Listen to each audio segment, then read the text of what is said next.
Rocío Jara, soy referenta nacional de la rama de liberados, liberadas y familiares del MTE, como nos explicaron. Basándome un poco también en mi experiencia, yo estuve detenida en cárceles de mujeres, en la provincia, y también estuve con arresto domiciliario, cumpliendo la medida.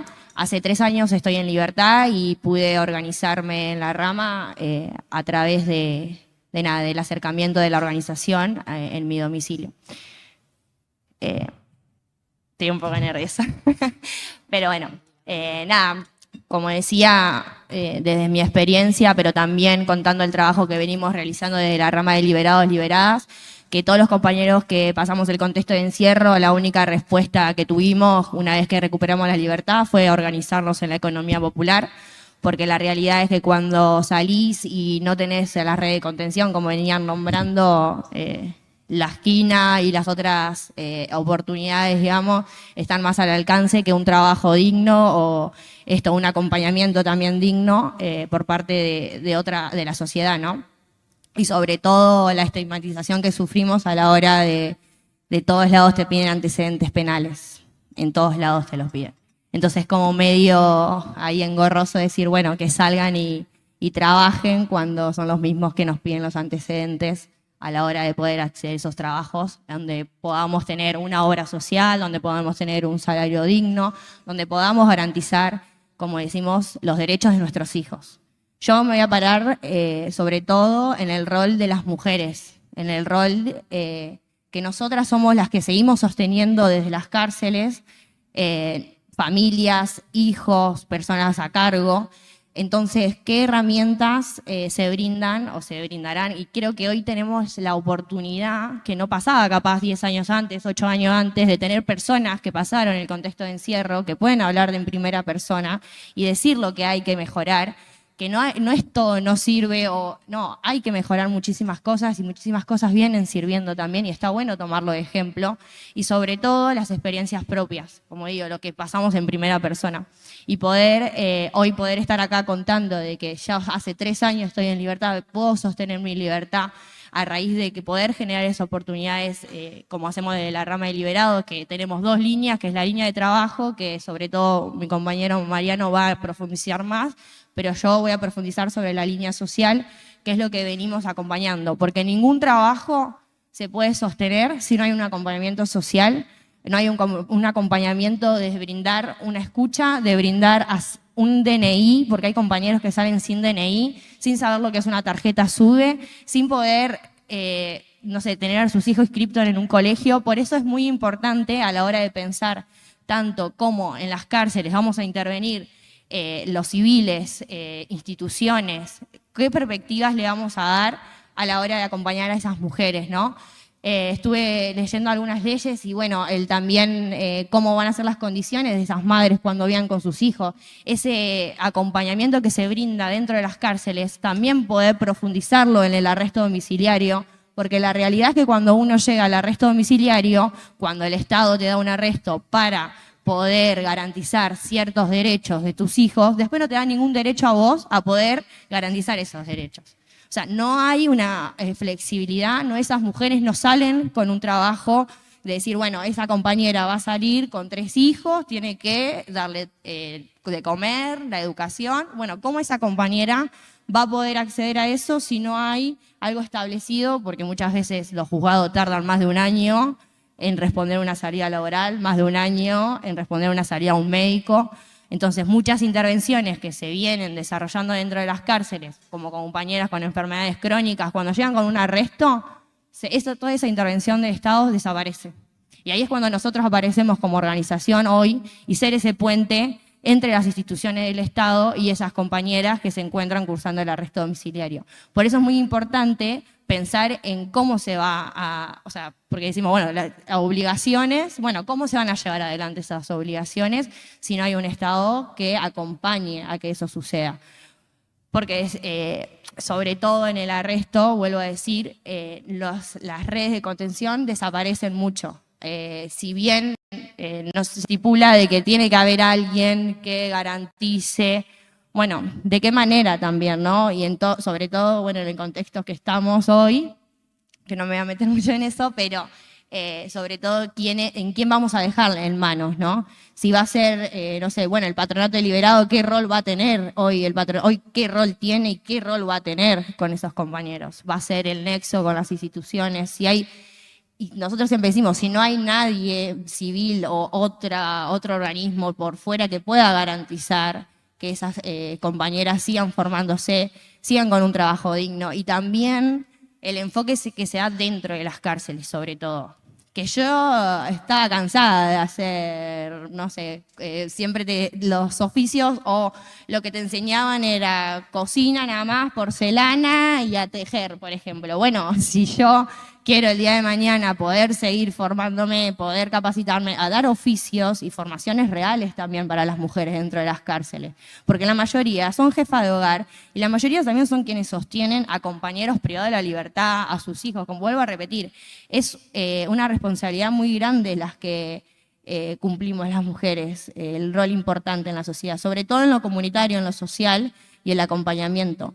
Por eso vuelvo a repetir que hoy desde la rama de Liberado lo hacemos a pulmón, a corazón, sin un reconocimiento, pero entendiendo que es donde tenemos que estar. Por eso si hoy tenemos la oportunidad de pensarlo desde lo liso, desde lo llano, tener en cuenta todas estas experiencias, poder, celebro que nos den este espacio también para poder venir a contarlo y nada, y poder tener nuestro aporte, que podamos ser escuchados, que mucho tiempo no lo fuimos y cuesta también estar ocupando estos espacios, por eso también uno se pone medio nervioso, pero saber que es importante, porque como decían, nosotros somos compañeros que estamos privados de la libertad ambulatoria y vamos a recuperar esa libertad.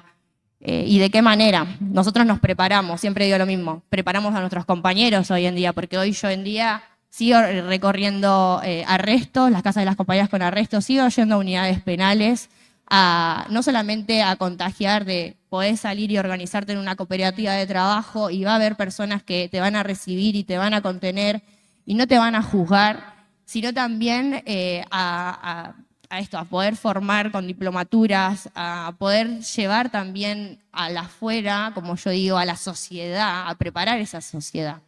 Porque siempre decimos, bueno, los privados de la libertad se tienen... Sí, ahí todo ese trabajo se hace de alguna manera. ¿Y cómo preparamos a la sociedad para recibir a esas personas? ¿Cómo preparamos, ¿no? Al vecino que va a tener una compañera con arresto? ¿Cómo preparamos a las universidades o a los compañeros, a los estudiantes que transitan, en que va a haber una persona privada de la libertad que transita esas aulas? Eso se viene haciendo. Está bueno, como digo, tomar de experiencia lo que ya se hace, pero sobre todo tener una mirada integral y entender que hoy esas compañeras que son acompañadas desde la organización son compañeras que no vuelven a delinquir, son compañeras que no vuelven a hacer un daño a la sociedad. Entonces, lo que nosotros planteamos es esta es una política de seguridad con inclusión social sobre todo, que podamos incluir y quienes, sobre todo, como digo, quienes pasamos, podamos seguir replicando, hacer una sociedad más justa también para todos los compañeros.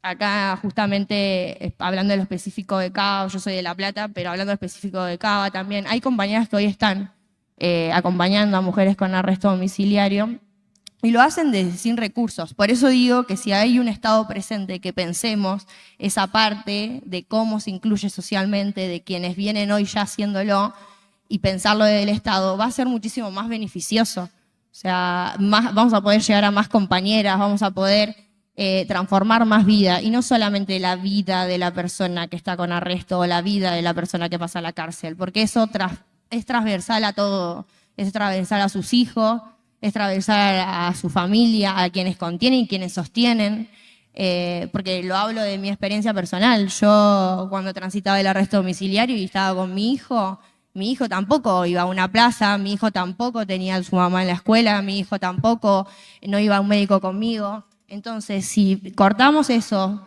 ¿cómo impacta cuando dicen que tiene que prevalecer el derecho del niño? En esos momentos no prevalece el derecho del niño cuando un juez le niega a su madre algo tan básico como llevarlo al colegio. que a mí me pasó al negarme eso, cuando fui a retirar un día a mi hijo en mi colegio, no sabían que yo era la mamá.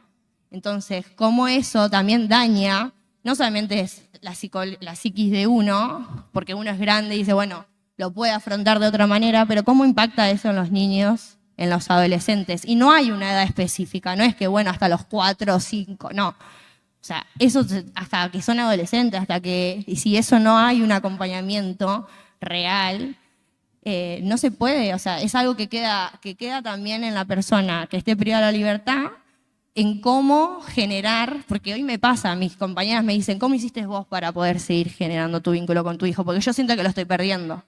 Entonces eso no podemos permitir que pase eso con las compañeras, sobre todo, como digo, de que digan, por encima también pierdo a mi hijo. O sea, pierdo todo lo que, también pierdo a mi hijo, pierdo ese afecto, ¿cómo sigo? Así que nada, como digo, desde la rama venimos acompañando, venimos sosteniendo, creemos que estos aportes van a poder también tenerse en cuenta y poder pensar desde otro lugar. Celebro y bueno, vuelvo a decir que nos den este espacio.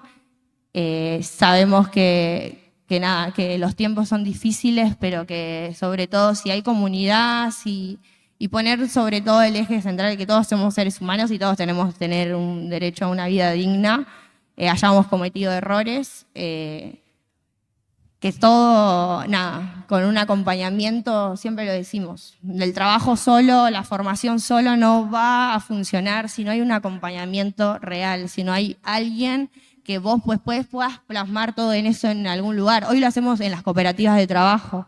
Hay compañeros, la mayoría, yo estoy estudiando trabajo social, por ejemplo.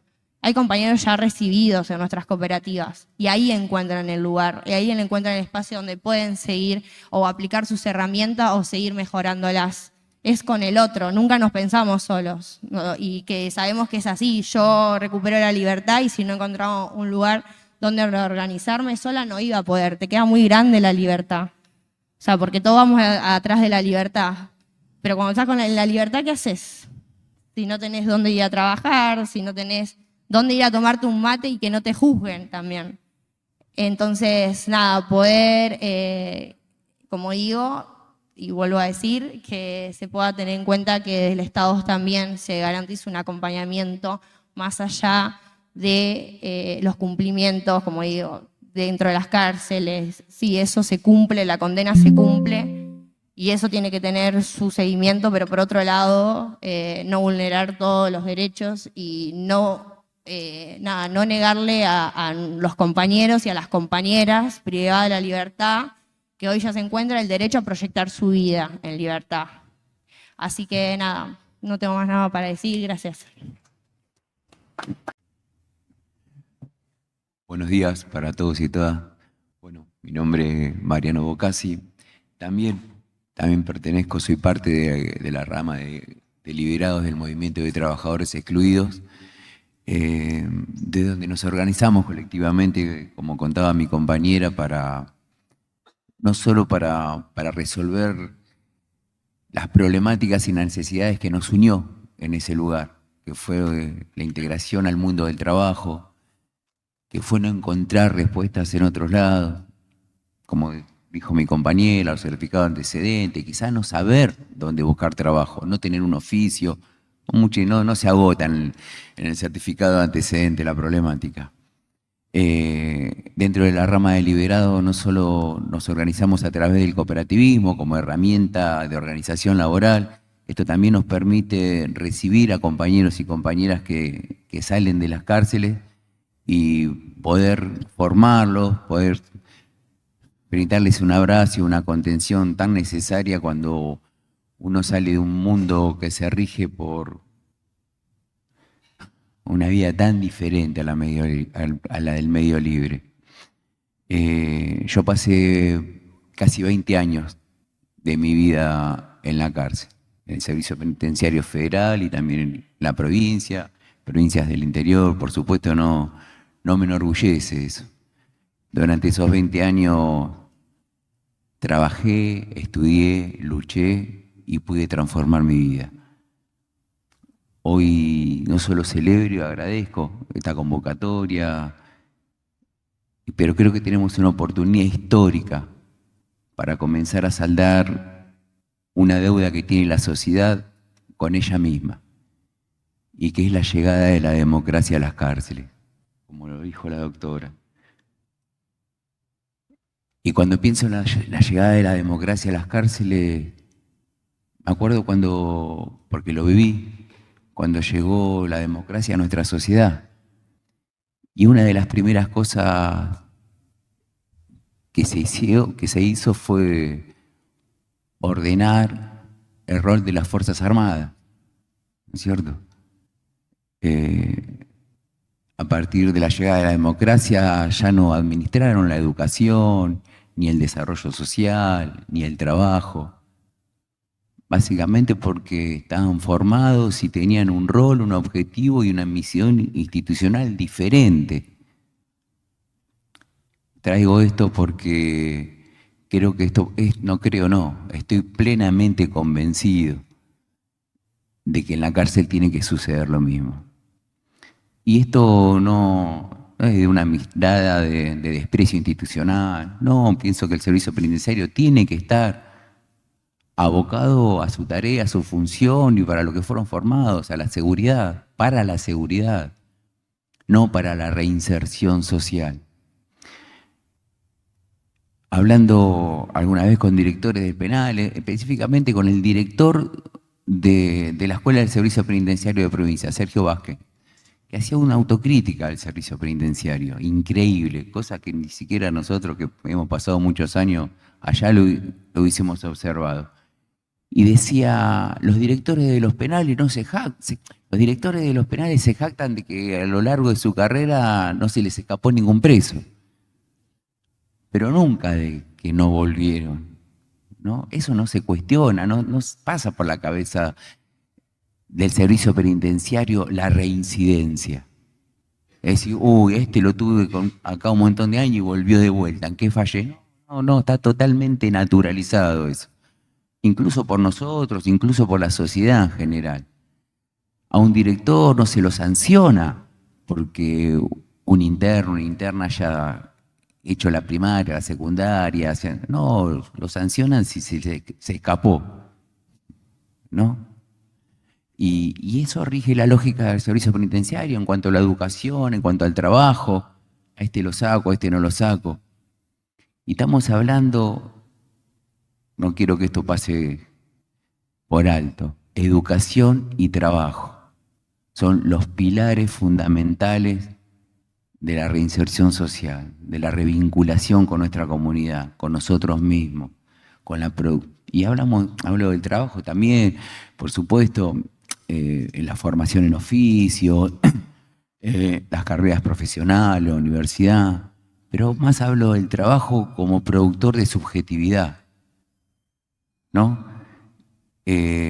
Durante todos estos años que pasé en la cárcel, sobre todo en la última condena, desgraciadamente desde muy chico, de los 15 años, empecé a transitar los contextos de encierro. En la última condena estuve casi 17 años detenido y noté una diferencia muy grande en las primeras causas, donde iba y venía. Año 93 fue la primera que estuve en Caseros, en la unidad número 1, el Casero Arbeca, la que ya no existe más. En esas épocas no cruzabas un civil adentro de la cárcel.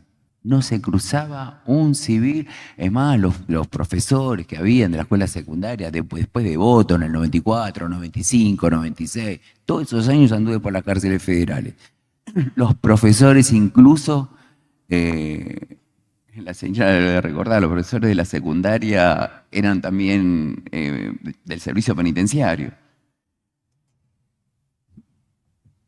Bueno, creo que por casualidad en ese momento que iba y venía, estaba 2 meses en la calle, con suerte, de vuelta a la cárcel. Y dije en la calle, no fue, pero dije en la calle. Una cosa es irnos a la calle, otra cosa es irnos en libertad. Paradójicamente, en la última condena, donde estuve muchos años, con un delito de robo, me fui en libertad antes de irme a la calle. Yo digo siempre, no, a veces cuando estábamos los chicos, digo, de los 15 años empecé a caer en cana. Me fui un montón de veces a la calle, pero no en libertad. Y en esta última sentí que me fui en libertad antes aún de irme a la calle. Y esto fue por la educación y el trabajo. Pude estudiar, hice la secundaria en la cárcel, comencé la universidad y me recibí en el medio libre, como decía la señora Marta, profesora en comunicación social. Cuando la señora hablaba de las huelgas de hambre, se me llenaron los ojos de lágrimas, porque las viví. Me llevaba a coser la boca con alambre para salir a estudiar. Y se vive con una impotencia eso, se vive con una impotencia. Saben que el servicio penitenciario, cuando nosotros estamos privados de la libertad, representa a la sociedad. Nosotros decimos, pues eso es lo que la sociedad quiere, ¿no? Cuando nos cagan a palo, cuando nos torturan, cuando nos dicen, como estuvimos 3 meses preparando una materia y llegamos para salir a rendir la libre, no hay gasoil, no te llegó el aval, no hay personal, riéndose. Parece una provocación. Yo sentía que era una provocación, querer estudiar en la cárcel, el servicio la tomaba como una provocación, ¿no? No sé, porque la palabra trabajo y educación son palabras subversivas dentro de la cárcel. Pero son las que nos salvan la vida. Son los pilares, vuelvo a repetir, fundamentales de la reinserción social, de la producción, de la transformación de la subjetividad. Y no pueden estar en manos del servicio penitenciario.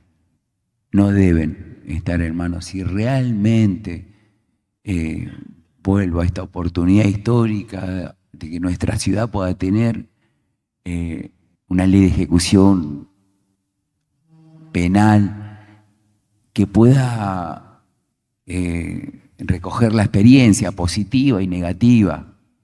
Esta es una oportunidad única. Las Fuerzas Armadas en el perímetro o adentro de la unidad penitenciaria, pero con el rol y el objetivo y la función de su misión. La educación tiene que estar organizada, trabajada, administrada por el Ministerio de Educación, el trabajo por el Ministerio de Trabajo, por el Desarrollo Social. Va a cambiar muchísimo todo. Va a cambiar enormemente.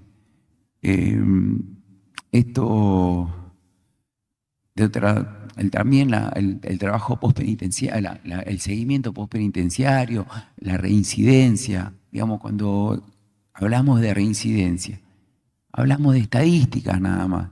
Digo, no sé, por ahí es algo que desconozco, pero evaluamos en las personas qué pasó con las personas que reinciden, incluso con las que no reinciden. ¿Qué pasó ahí? ¿No? Que he podido tomar datos que a través del análisis se convierten en información. ¿Qué funcionó acá? ¿Qué regularidades se dieron para que esta persona o este grupo de personas no reincidan? ¿Qué pasó con estas personas que sí reincidieron? Falló el tratamiento, falló lo postpenitenciario. Nosotros, desde la organización en la que pertenecemos con mi compañera Rocío, lo vivimos diariamente. Una persona, un compañero, una compañera que sale en libertad, que podemos incluirlo en una cooperativa de trabajo, no reincide. No reincide, muy pocas posibilidades. Se han dado muy pocos casos, trayectorias muy rotas, sobre todo vinculadas con la droga y que no pudieron apartarse de eso dentro de la cárcel. Eso también. Estamos hablando de educación, de trabajo, pensando de que depende de la voluntad de una persona que quiera. No perdamos de vista el tema del consumo hoy en nuestro país y sobre todo dentro de las cárceles, porque debe ser una cuestión de salud pública. No vamos a poder hacer muy poco si no tomamos con seriedad este tema. La lo que hacemos en nuestra organización, con la inclusión laboral y el acompañamiento social, claramente es una política de seguridad también. Es una política de prevención del delito desde otro paradigma, donde no solo permitimos que nuestros compañeros vuelvan a reincidir, sino también hasta me animo a hablar de la transmisión cultural del trabajo, de nuestros hijos que aprendí muchas veces a caminar, aprendieron a caminar en los patios de visita de los penales. Yo cuento siempre cuando recién pudimos armar nuestro primer espacio de trabajo, nuestra cooperativa, cuando en los inicios, y no teníamos como ahora, tener la suerte de tener un espacio para los hijos, las hijas de nuestros compañeros, que puedan, una guardería, ¿no es cierto?, un espacio para las infancias, íbamos todos con nuestros hijos a trabajar. Un día al finalizar la jornada laboral, no nos veíamos, los habíamos perdido de vista y no se los escuchaba. ¿Dónde están los chicos? Y los empezamos a buscar y los encontramos por allá en el fondo de la cooperativa, que habían hecho una casita con carteles, bidones de plástico, una cooperativa de reciclado. ¿Y qué están haciendo acá? Estamos jugando a la cooperativa. Dijeron, ¿no? Ahí entendimos todo. Y nos dimos cuenta que estábamos en el camino correcto. La educación, el trabajo, no me voy a cansar de repetirlo, son pilares fundamentales. Tienen que estar en manos de la sociedad civil, no es una merada de desprecio institucional al servicio penitenciario, sino es una cuestión de formación, de roles, función y misión institucional. Están para otra cosa. Y por eso, bueno, algo está fallando, ¿no? Si miramos los índices de reincidencia y de reiterancia, no podemos negar de que algo está fallando ahí. Si vemos, les dije, todo mi caso, pero como ejemplo de muchos, empecé a los 15 años, el robo de un estéreo, fui preso, cuando salí volví con el robo de un auto, fui preso, salí, volví con un robo a mano armada, fui preso, salí, en la última causa con tiroteo. ¿Qué pasó en el medio de todo? Escucharon, ¿no? Estéreo, auto, robo armada, tiroteo. ¿Qué pasó? Fueron delitos cada vez más graves y cada vez más violentos. No es que hubo en el medio de todo eso, cárcel. ¿Qué pasó en la cárcel? Pabellón. Empecemos por vaciar los pabellones, si queremos vaciar las cárceles. ¿A qué me refiero con vaciar los pabellones? Que se generen condiciones de trabajo, la educación, que los chicos estén lo menos, que la vida en la cárcel sea lo más parecida a lo que pretendemos que suceda cuando en el medio libre. Lo más parecido, que nos levantemos, vayamos a estudiar, vayamos a trabajar. También revisar la cultura del disfrute, del ocio. Esto no solo para la cárcel, también creo que la tenemos que revisar los que estamos afuera, ¿no? Pero en la cultura del disfrute, ¿qué pasa? ¿Qué quiero decir con esto? Si en el mejor de los casos podemos vaciar ese vaso, que somos nosotros, ¿no? Que en algún momento se llenó no solo de lugares tóxicos, de personas tóxicas, de sustancias tóxicas, sino los podemos llenar con otra cosa, se vuelve a llenar de lo mismo. Y ahí aparece la educación, ahí aparece el revisar la cultura del disfrute, ¿no?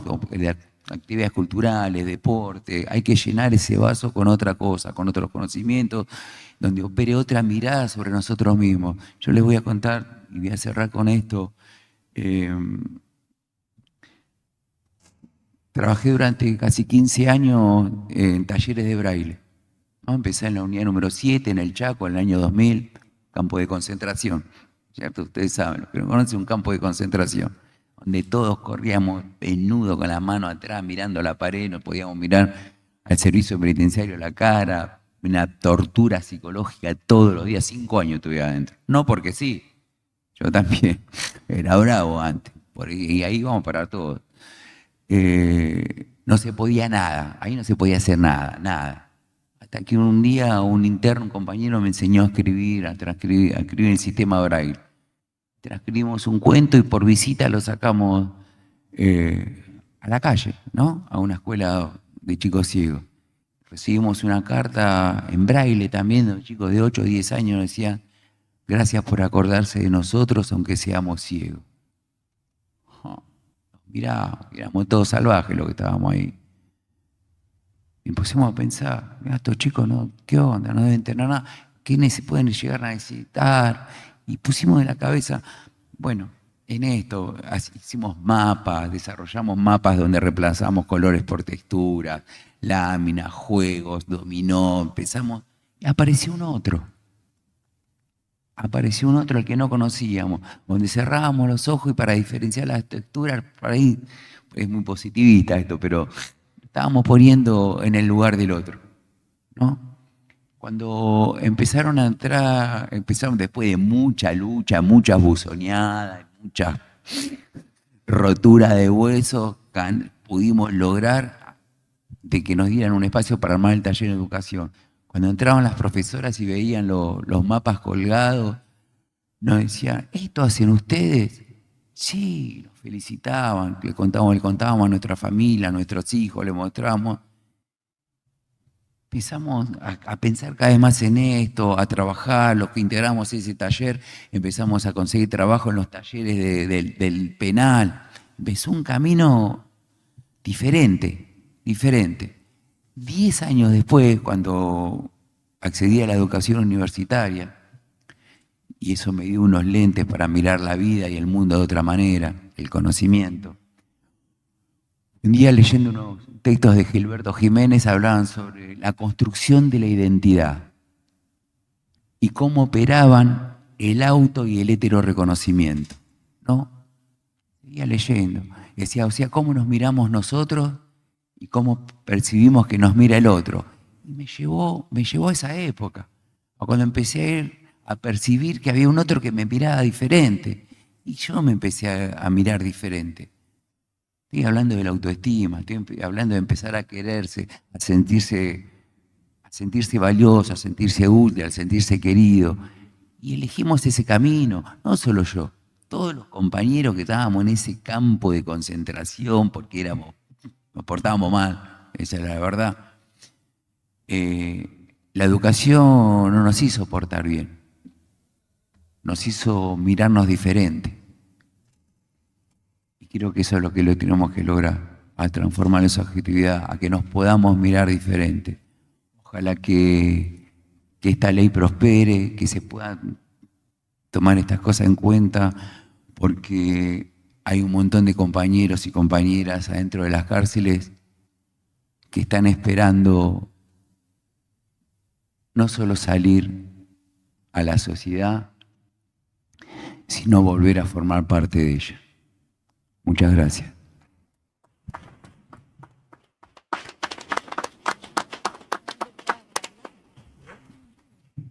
Bueno, muchas gracias. ¿Algún diputado quiere hacer uso de la palabra? Entiendo que no. Entonces damos por concluida. Nos encontramos el próximo martes 26.